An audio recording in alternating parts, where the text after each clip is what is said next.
Everyone wants more money, but most of us weren't taught how to create an abundant life. That's where the law of attraction, Manifesting Success Stories show comes in.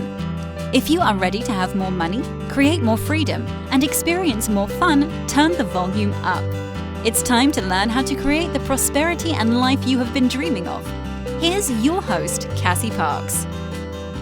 Hello and welcome to this episode. I am your host, Cassie Parks, and we are continuing with some of my personal manifesting stories and the lessons that I can teach you along the way for that. So I'm super excited today because fall is here and it's just feeling fun, and yet we're still able to go in the pool, which is amazing and I love it. And our shed is finished and it's beautiful and it just makes the yard feel more homey, which is weird. So lots of fun stuff going on in my world. Take a second to just think about what is awesome in your life or what you're excited about now. Putting that energy in there is helpful and it creates more of that. So even just taking a second while you're listening to this and going, okay, what am I excited about? What's awesome? Is a great way to just get yourself moving in that energy, right? So often we get caught up in the thinking about the law of attraction and how do you do it and what do I do? And this right here is exactly what you do. You focus on what you want more of, which are exciting things in your life, awesome things. So just take a second to think about some of those things that are awesome in your life or what you're really excited about right now. I am also excited about today's episode because we're going to talk a little bit about what you do or what is happening, how we manifest things that we don't want, or how we manifest not getting what we think we want, and how that really is manifesting what we want. And so I'm going to tell you about actually 2 places to live that I did not get, and how I manifested not getting them. And that was a good thing, even though I thought I really, really wanted them. So it's going to be a great episode for you if you're somebody who feels like I really wanted something. I did all the things to get it, but I didn't get it. This episode is maybe going to help with that because even my clients come up against this at different times. And so we're going to talk about that today. I'm excited because I have a little bonus story for you that's about my little guy and just kind of going through how our brain works in terms of manifesting and buying into and believing stories. And I'm going to share this. It's about Uno. Uno has been a hot game in our house in the last week, very much so. It's been there a lot, but we played a lot this weekend. And I'm going to tell you how my kiddo manifested winning and how he winning like a whole day at Uno, like he was unstoppable. And just point out some of the ways that happened and how our brain works, because I think it's really fun. A lot of times I will hear things like, when people are using the LOA or they say, oh, they're into LOA or this or that. And the thing about the law of attraction is it's always working. It's just our choice. And if you're listening, you've probably made a choice and you have a desire to leverage the power of it, right? Because it's always working. We're always creating new beliefs. We're always attracting what we think we're worth. We're always attracting what we're putting our focus and our attention on. The thing that becomes different, if you're listening to this likely, is that you've decided that you want to leverage that power. You understand that power and you want to know, okay, great, this exists, right? I'm constantly creating my reality. How can I create a better reality and a better life using the law of attraction and leveraging its power? Because it's always working. Whether we are consciously leveraging that power or not, it's always working. So let's talk about my kiddo and Uno for a second. Like I said, we've been playing a lot of Uno in the last 3 to 4 days. And my parents were here, both of them were here on the weekend. And we got my dad to play some Uno with us. And it was really fun on Saturday. And we were just having a very fun time. And then this continued on to Sunday. And I don't think I won very much on Saturday. I don't really pay attention because I play for the fun of it. I do like to win. I am a competitive person. And when it comes to Uno, I made the choice to be in it and to have fun. I still have strategy and I still do all the things, but I'm very unattached to the outcomes. And so I don't really remember Saturday, but I think I didn't win a lot. And then Sunday rolls around and I win the first game. And then I win the next game and I win the next game and I win the next game. And literally I could not lose on Sunday. And I could go back and I could figure out why that. I could look at some things, I think is just really happy, having a great day, just, extra goodness going on is probably part of what led to that. But I definitely wasn't trying and I was unattached to those outcomes. But once it happens, right? So it's kind of, I'll call it like spontaneous winning. But then it kept happening and the momentum kept building and building and building in this winning. And I won, I want to say close to 20 games of Uno on Sunday. I played with my love and my dad and my kiddo. I would guess we played at least 10 games together and I won most of those. I think I lost maybe one time. And then my kid and I had some really quick games and we were playing in the evening, just him and I won we got a lot of games in. They were quick games. I swear 10 games. And I was like, I noticed this energy and he noticed this energy and it was interesting. And I started to say things like it's my lucky day. I'm so lucky today. This is awesome. I keep winning and this is amazing because it just kept happening and it was awesome. And I just owned it. And then what happened the next day was really cool. So that was Sunday. So Monday, he's doing online school and we play Uno as a fun thing in between class and just to give a little break and to add some fun. And so him and I started playing. I think it was just him and I at first and he won. And his belief from the day before was I could see how this had been built in his mind from the day before because he watched me do it. So as soon as he won the first game of the day, he expected to win the second game and the third game and the fourth game. And he continued to win and win and win. And then he would even repeat the things that I had said the day before, which was, it's my lucky day. I'm winning all day. It's so fun to win and I'm just keep winning. And I heard him repeat all of these things. And it was so cool to watch. And I really am intending that this is coming through in this audio because he picked up on that story that once you win once in the middle of the day, even though he had prior experience the day before Saturday, it was sort of a round robin of winning, right? I would say almost, again, I'm not sure that I won it all on Saturday, but everybody else sort of had equal wins, right? Someone would win and someone else would win and then someone else would win and someone else would win. And it was just sort of this balance sort of shifting and winning and everybody having fun. But everybody sort of, I would say, had about equal wins on Saturday. There was no one that was more or one that was less. And yet, so he had that prior story that it's sort of balanced winning, right? And so the point I want to make with this is that the story he had before didn't matter. It's the story he latched onto. It's what he saw. It's what he believed. It's what he took in on a deeper level that helped him become the winner on Monday, right? So he watched me win on Sunday. He listened to my words this is my lucky day. This is awesome. Everything that I was saying about winning. And I was sort of amazed. Even when I would try not to win, I would win. So he plays with his cards in front. And so, sometimes we help him out play that card or do that. And because he's 5.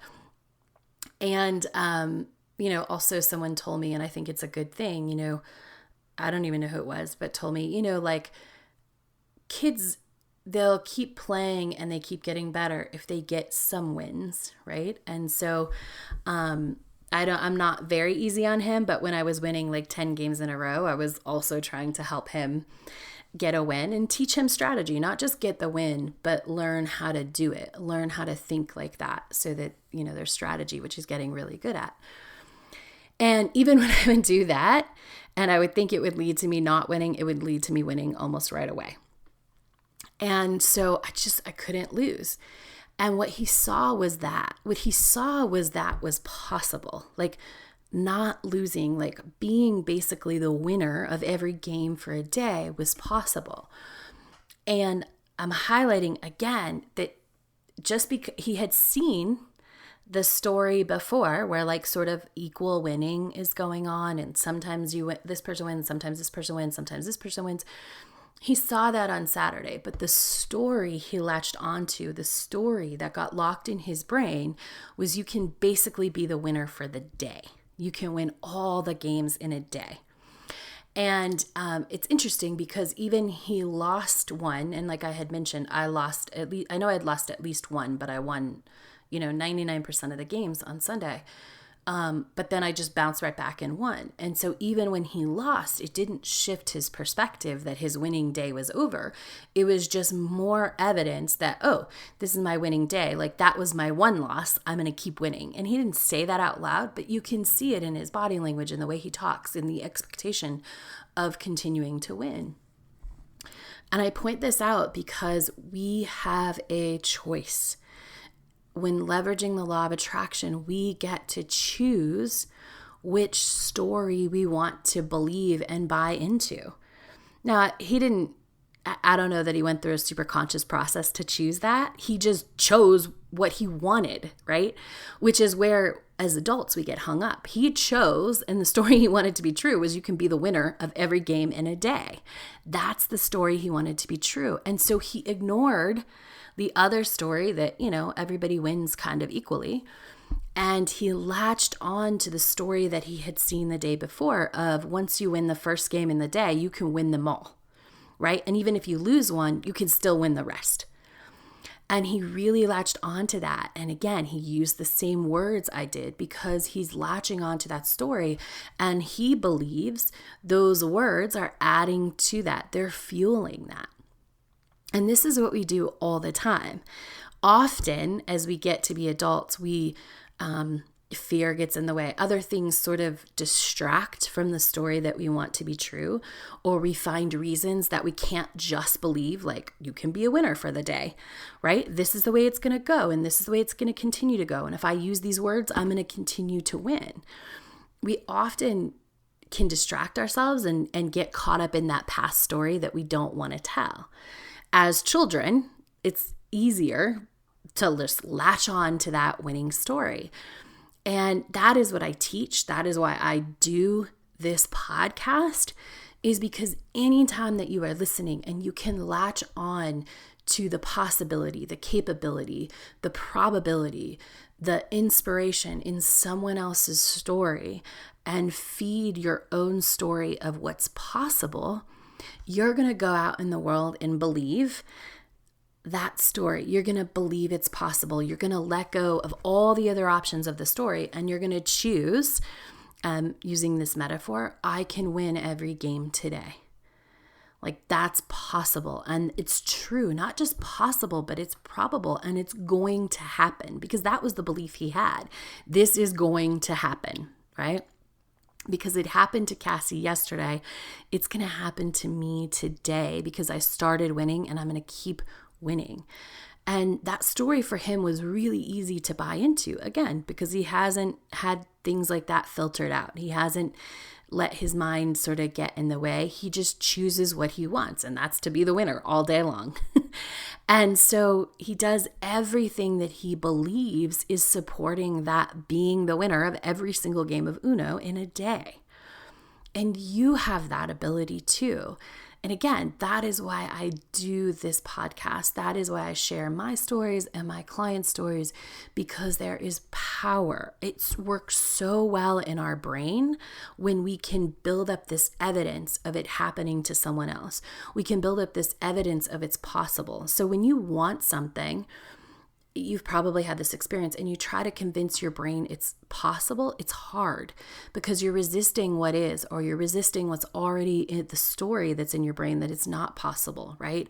Or that it's going to be hard. You have to work really hard, whatever that is. And if you can find stories that support what you want, your brain shifts naturally and easily.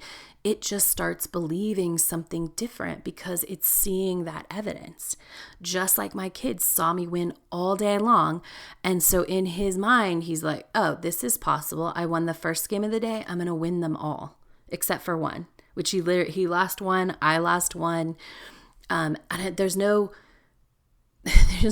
accident or coincidence to that, because he was believing in that story that I had created the day before, whether I knew I was creating it for him or not.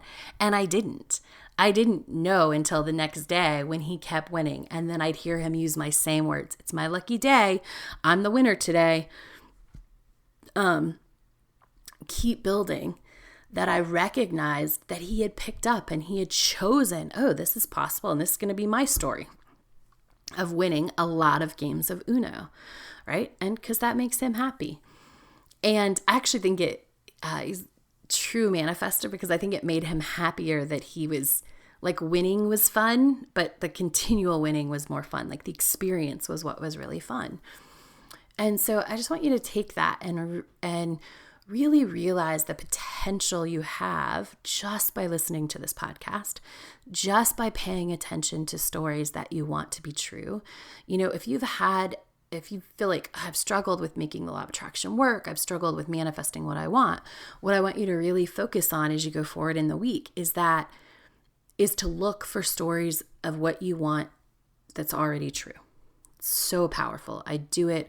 I share those stories. It's what makes the Enchanted Circle powerful. It's what makes this podcast powerful. It's how, this podcast even supports the people in the Enchanted Circle. As they listen, they even get more belief. And so just know that what you're doing right now is super powerful and you're being an amazing manifester. And remember the example of winning Uno all day long. So that's manifesting story number 1 I want to share today. And I want you to just take that into the world as I share this next story, which is about manifesting not manifesting what we think we want. And so this story starts years ago. In fact, I probably should have looked up how long ago before I started this. But when I decided I wanted to move downtown, there was one studio that I wanted to live in this building. I went to a couple different buildings. I love this one building for a lot of reasons. It had balconies and it had a pool. So those were really what got me. And it was a 10-minute walk to work and I loved it. And I went and I looked at this one and I knew it wasn't mine. And I looked at this other one. I'm going to call it the blue one because it was blue. It was pretty. It had been updated in a fun way. And I just liked it. I loved that place. And so I wanted a certain mortgage payment. And I was waiting. When I found it, I was in the process of saving the down payment that would get me the payment that I wanted, right? So I had it all calculated out. I need this amount. And some things also happened in the middle that I was focused on besides moving, taking care of someone I love and just things like that. And so when I got the amount of money that I needed for the down payment, I was literally ready to get this place. And then interest rates jumped, which, as you know, threw the math right out the window. And I knew what I wanted to invest monthly. I knew what felt good to invest monthly, and I wasn't in a hurry. And looking back, this was pretty early on, still in the process of me really getting it. Like I thought I was doing LOA a lot of the time, and a lot of the time I wasn't. You've heard me talk about that. And so even in this moment, I can see how I was getting it better than I thought I was previously when I've talked about sort of this time in my life. What I did that was amazing and is key to this story is I knew what something was worth to me and I stuck to it. I knew what I wanted to invest. I wasn't going to chase that apartment for more money a month. That condo is a condo, technically, because I was going to own it. And I knew that. And there is something so powerful about not chasing. If you've listened to this show before, you know that I was a money chaser. That was one of my stories, right? And hot mess at different times. And so not chasing in that moment was powerful. And that's manifesting, not chasing, understanding what something is worth and letting it come to you is huge. And it's a huge, powerful thing in this whole story. So I wanted this blue condo. I loved it. Yada, yada, yada. It was amazing. Well, and this is before I had gotten clarity. If you follow my story for a long time, this is before I'd gotten clarity about becoming financially independent and sort of started moving in that. This was a year or 2 years before that moment. And so I said, okay, I'm going to hold off. And because I wasn't chasing, which was awesome. And that was part of, I had been working on my money mindset this whole time. I had been manifesting money. I had been getting better with money. I had been writing a new powerful money story other than Money Chaser. Even though I might have not totally been conscious of it, my money story was getting better. I was really good with money. I knew what I wanted to invest monthly for housing for me because I knew where I wanted all the rest of my money to go. And I wasn't willing, I could have paid more, but when I looked at the amounts, I didn't want to. I didn't want to take from another pot to do that. And that is something that we work on in the Enchanted Circle, is being really clear about where your money's going and what feels good to invest it in. And that's exactly what I was doing. I was practicing that, investing in my happiness, which is really was key in the beginning to changing my money story. Actually, it probably was the key. There are other things that I did, but that is always the key. And at the core of everything I teach, that's what I'm teaching. Invest in your happiness. Because when you make that investment and when you're clear about investing in what makes you happy, everything else falls into place. So I was super clear about that. So I said, okay, I'll just save more money, right? And that didn't feel hard. I want to be clear with that. If that felt like the easier choice, right? I could have said, I don't know what the numbers were right now, but let's just use $200. I could have said, oh, I'm willing to invest $200 more, which would be about 20% back then, more. Or I can just, I think I knew, I'd probably get a bonus in 6 months. And I said, oh, I can just wait. And it had been on the market for a while. I believed it was mine. It wasn't going anywhere. Well, interest rates drop back down. I have the money. I am ready. And I go get online because I'm ready to call my realtor. So I go get online to give him the MLS number, and it has gone. The place is gone. Now, I had just looked a couple days before, and it was online, and it was for sale. And I get on. I'm literally ready to get this place. I get on, and it's not there. And I was like, what? And I looked, I'm savvy with real estate investment sites, and it hadn't sold. It wasn't under contract. It was just gone. So I called my realtor and I said, hey, I was ready to put an offer. I didn't even need to see it again. I was like ready to put the offer on, and I couldn't find it. And he goes, let me call. So he calls the realtor, and the realtor of the place that had it listed said, oh yeah, we just took it off. We're going to put it back on in a month. And I was like, okay, cool. I can wait a month. No big deal. A month goes by and it doesn't go back on. And it doesn't go back on. And it doesn't go back on. And my realtor did all the things that a realtor should do. He sent a letter. Hey, I have a buyer. We'd love to buy it. I think he sent a couple letters. No response. No response. And so I didn't get it. Now the universe was magically working in an amazing way at this point, because there had been two condos I had looked at, and actually taking my dad to the condo to look at me, he was able to open up and feel what it would feel like to live so close to work. And so my parents had actually bought one of the condos. And my dad asked me, he's like, if you want it, I won't buy it. I was like, no, that's not the one I want. Mine is the blue one. I want the blue one, and I'm not ready yet. And so, yeah, buy that one. And so they bought one because he was traveling an hour and 15 minutes to an hour and 40 minutes a day to and from work, depending on traffic.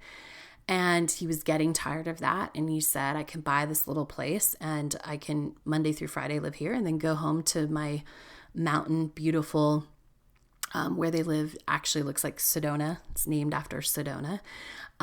It's beautiful. And I can live there on the weekends, and that'll be fine. And this will give me part of my life back. I can work out more. I can do all these things. Your mom lives the city. And so they bought that condo, and they lived there for a couple months. I don't remember how long it was. But then they ended up, it felt too small for them. They realized they really loved that living downtown feeling. My dad loved it for work. And so they bought a bigger place across the street.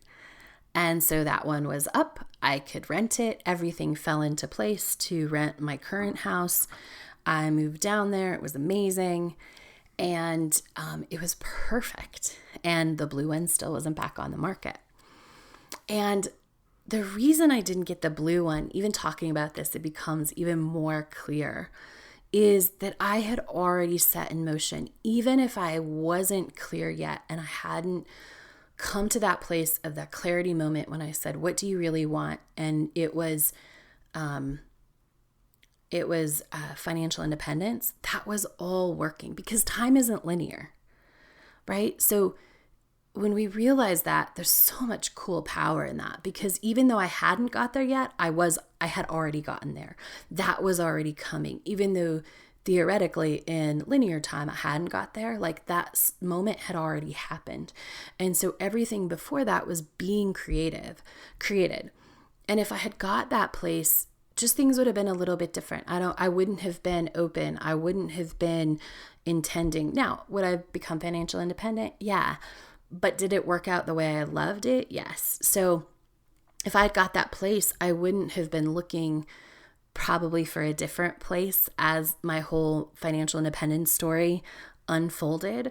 I wouldn't have had the inspiration, I want a two-bedroom condo and I want a 1-bedroom condo to pay for it, which led to the house that me and my sister invested in, which definitely I got exactly that. I had a 2-bedroom and it was paid for by my 1-bedroom carriage house, and it was perfect. And if you haven't heard that story yet, it's coming up. But all of that was perfect. And so fast forward to living in that house, and I loved it. It was a great experience. I wrote a lot of my books at the coffee shop around the corner. I wrote Manifest 10K in that place, and I loved it, and it was amazing.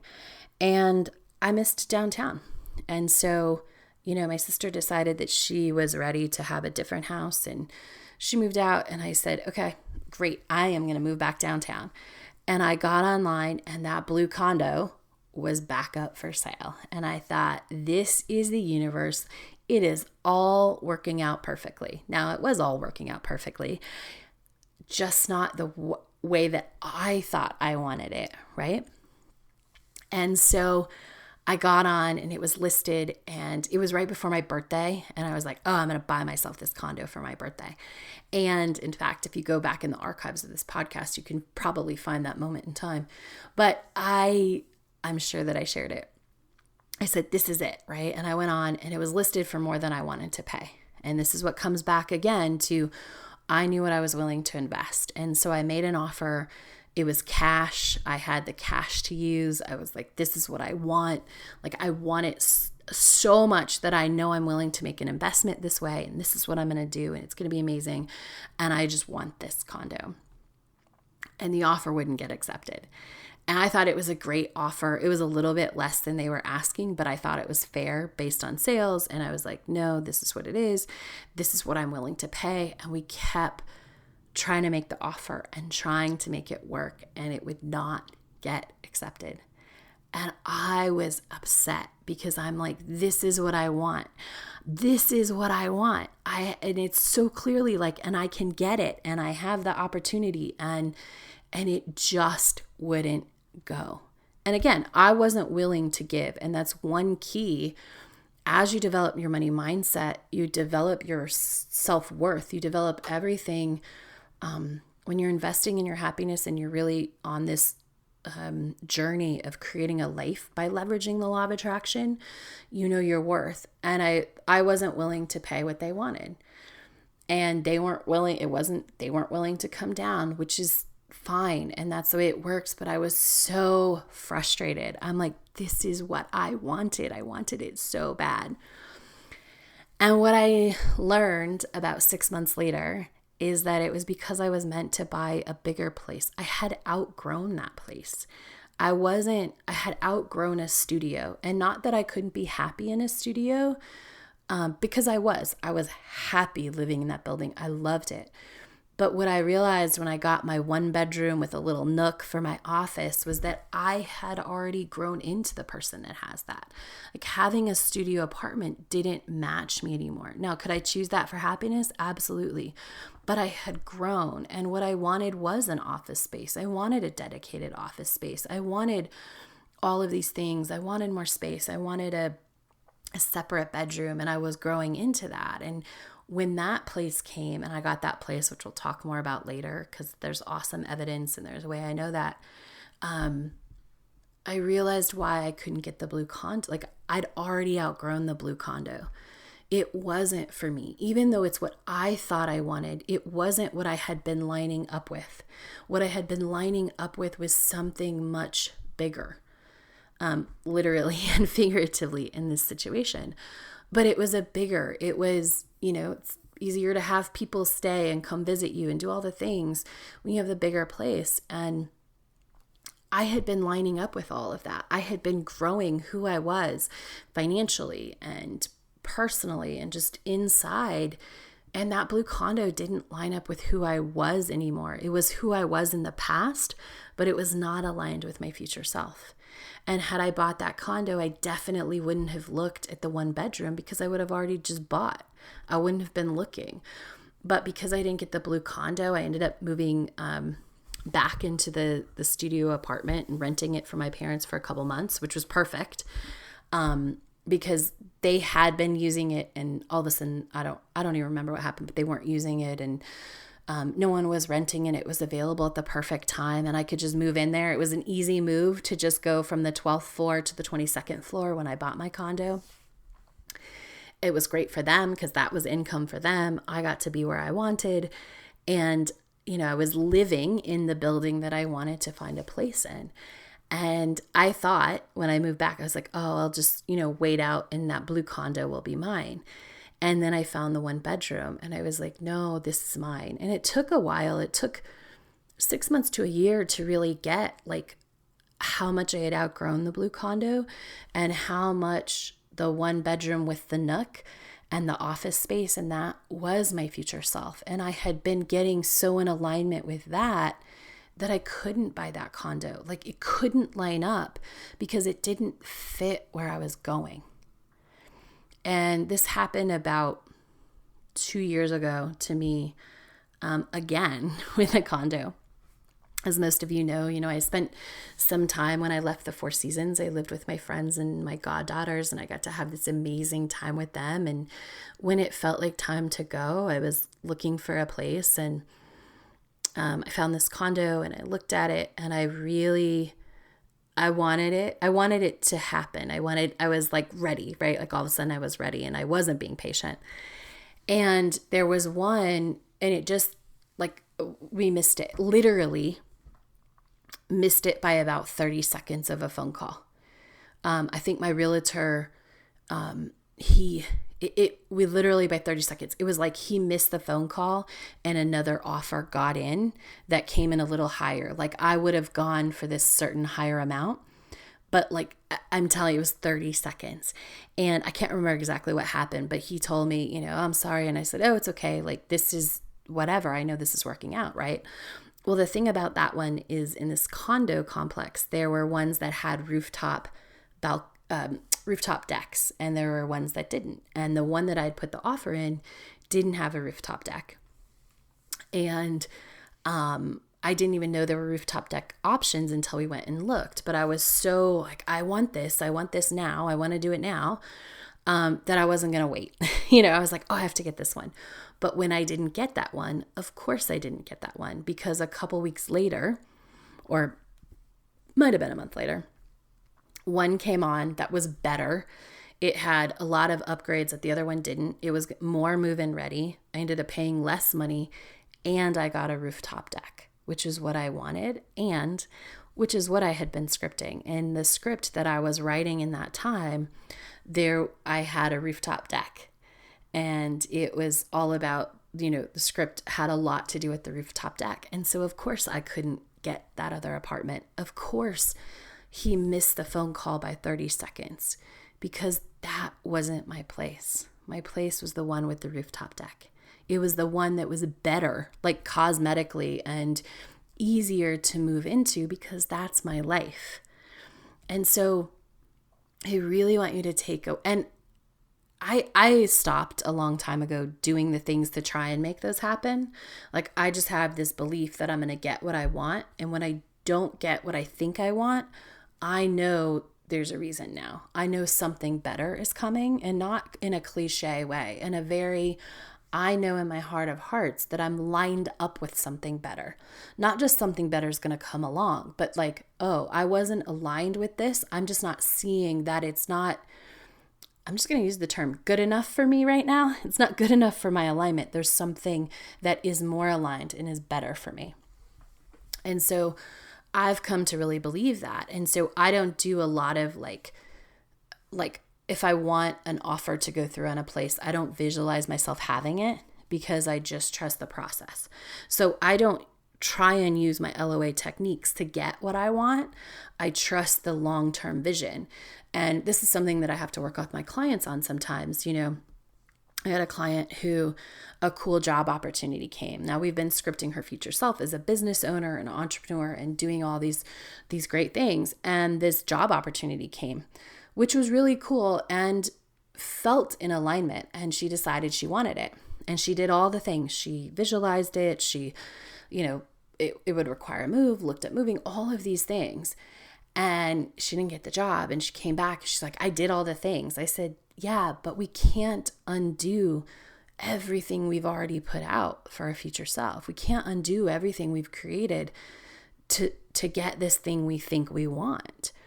Like manifesting is this greater, bigger journey and this thing, especially when you work with me or when you're following me, Jenny and I talk, if you listen to Manifest It Now, about the long game versus the short game. When you're in it for the long game and you've made that decision, you don't really get to go back and do the short game because you're working against yourself. When you've set your future self in motion and you've set this greater, grander plan in motion and what you want and who you want to be and how you want to be living in 5 years, that's always working. Sure, things come along that we think we want, and this is the bottom line. We think will get us what we want, right? Or feel easier in the moment. But if those things aren't aligned with our future self, they can't happen. And it doesn't matter how much you visualize them, right? It wouldn't have mattered how much I visualized getting that condo, or when I missed that the most recent condo by 30 seconds, I could have visualized the offer falling through. I could have visualized that. I could have done a lot of things and it still wouldn't work, because what happened in not getting it was in alignment with what I actually wanted, what I really wanted. And we can't undo that when we put that in motion. So the next time, you think you want something, you really wanted it, you put all your, your manifesting mojo in it and you don't get it, remind yourself that there is something more aligned. It's better. It's not just like better will come along. It's like better is already on its way. What you are more aligned to, what is more your future self, what is more what you want, is coming to you. I hope you have enjoyed this episode today and learning about Uno, and as well as a couple condos that I didn't get and those lessons. Make sure to come back next week and we'll talk more about manifesting and the magic. Thank you for joining us on the Law of Attraction Manifesting Success Stories show. To learn how to attract more money into your life, go to your favorite book retailer and order Cassie's book, Manifest $10,000.